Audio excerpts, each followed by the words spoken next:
নমস্কার বন্ধুরা, আমি চলে এসেছি আজকে আবার একটা নতুন রেসিপি নিয়ে। আজকে আমি বানাবো পটলের দোলমা। তার জন্য পটলগুলো এই যে এরকমভাবে কেটে নিয়েছি, এরকমভাবে ছুলে নিয়েছি। ছুলে আমি ভেতরের বীজ টিজ সব বের করে নিয়েছি। এই যে এটা একটা কড়াই বসিয়ে দিয়েছি, কড়াইয়ে তেল দিয়ে দিয়েছি, তেল দিয়ে দিলাম। এবার আমি পটলগুলো হালকা করে ভেজে নেব, বেশি ভাজবো না, হালকা করে ভাজবো। এই যে পটলগুলো আমার ভাজা হয়ে গেছে, এবারে আমি এগুলো তুলে নেবো।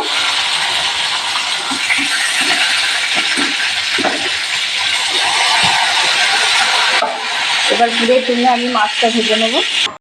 এখানে আমি 3 পিস মাছ নিয়ে নিয়েছি। মাছে ভালো করে নুন হলুদ মাখিয়ে নেব। নুন হলুদ দিয়ে দিলাম। আমি এগুলো ভালো করে ভেজে নেবো। এবারে খুব একটা ভালো ভাজবো না, মোটামুটি ভাজবো আর কি। মাছগুলো আমার ভাজা হোক। এই যে বন্ধুরা, তোমরা দেখতে পাচ্ছ মাছের এক পিসটা হয়ে গেছে, আরেক পিসটা হোক।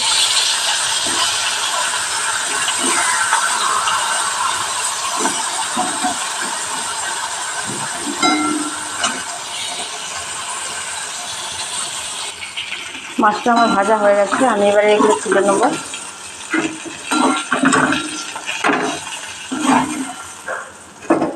এবার এগুলোর আমি ভালো করে কাটা বেছে নেব।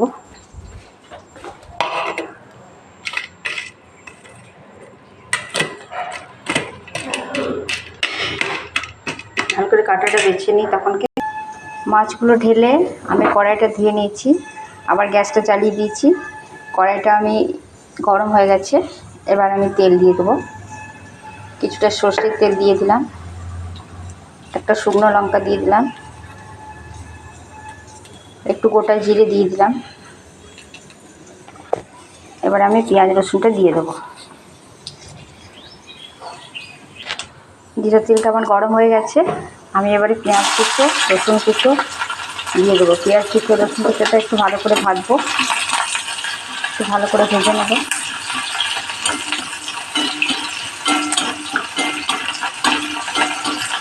এবার এটার মধ্যে টমেটো দিয়ে দেবো। পেঁয়াজ রসুনটা আমার ভাজা হয়ে গেছে, এবার আমি টমেটো কুচো দিয়ে দেবো।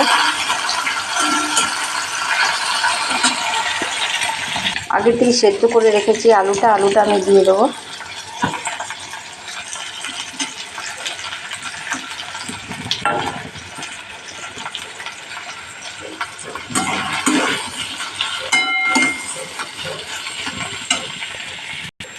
একটু আদা রসুনের পেস্ট দিয়ে দিলাম,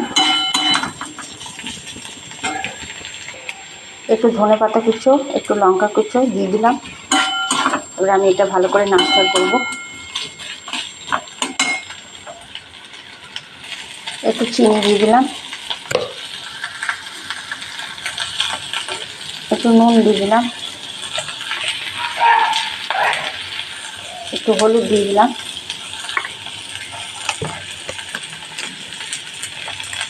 একটু গরম মশলা ছড়িয়ে দিলাম।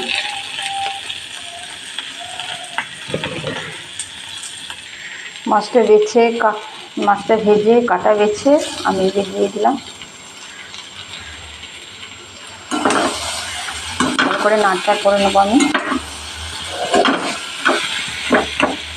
ভালো করে একটু কষিয়ে নেবো। এবার এটা আমি ঢেলে নেবো। পুরটা আমার হয়ে গেছে। এটা ঠান্ডা হোক একটু, না ঠান্ডা হলে তো ভরতে পারবো না, খুবই গরম। এই যে বন্ধুরা, আমি একটা পাত্রে ঢেলে নিয়েছি এই পটলের দোলমার পুরটা। এটা ঠান্ডা হোক, ঠান্ডা হয়ে তারপরে আমি আবার পটলে ভরবো। এটা আমার ঠান্ডা হয়ে গেছে বন্ধুরা, এই যে দেখে নাও তোমরা। এবারে আমি পুরটা ভরে দেবো।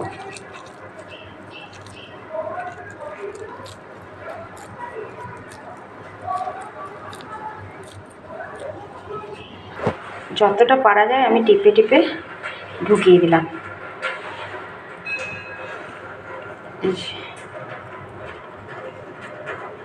এই যে দেখো তোমরা, এই যে আমার পুরটা অনেকটাই বেড়ে গেছে। ঠিক আছে, থাক, অন্য কিছু কাজে লাগিয়ে দেবো। আমার পটলের মধ্যে পুরটা ভরা হয়ে গেল। এবারে আমি গ্যাসটা জ্বালিয়ে দেবো। কড়াইটা চাপিয়ে দিচ্ছি। এবারে আমি গ্যাসটা জ্বালিয়ে দিলাম। এবার আমি সর্ষের তেল দিয়ে দিলাম। গোটা গরম মশলার মধ্যে আমি দারচিনি, লং আর কয়েকটা গোলমরিচ দিয়ে দিলাম।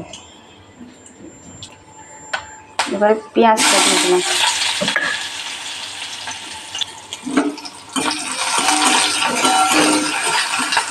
পেঁয়াজটা ভালো করে ভেজে নেবো লাল করে।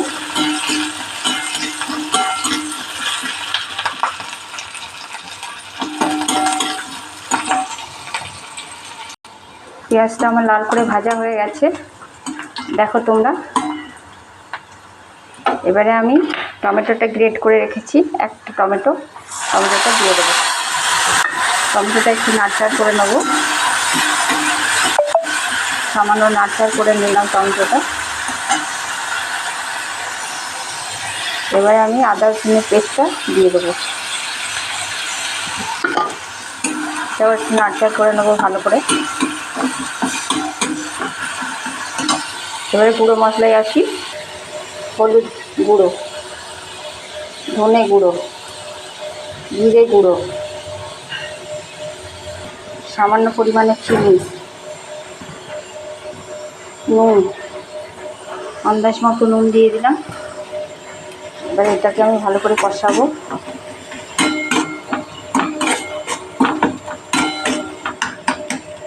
সামান্য পরিমাণে টক দই দিয়েছি।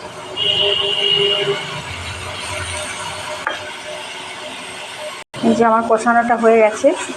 টক দইটা দিয়ে কিন্তু তোমাকে ফাটতে হবে, নালে এটা ফেটে যাবে। এই যে আমার কষানো হয়ে গেছে। আমি একটু গরম মশলা গুঁড়ো দিয়ে দিলাম গুলে। এবার সামান্য পরিমাণে জল দেবো।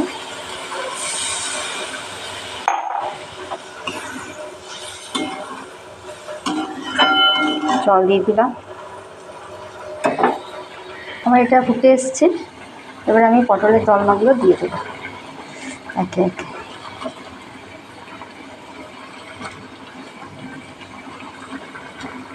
দিয়ে দিলাম। এবারে কিছুটা ধনে পাতা দিলাম।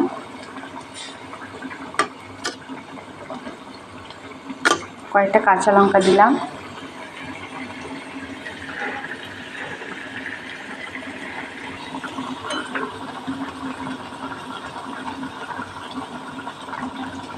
এটা আমি এবার ঢাকা দিয়ে দেবো। এটা আমি এবারে ঢাকা দিয়ে দিলাম। গ্যাসটা বন্ধ করে দিলাম। যতক্ষণ না আমার পরিবেশন হচ্ছে ততক্ষণ আমার এটা ঢাকায় থাকবে। বাই বন্ধুরা।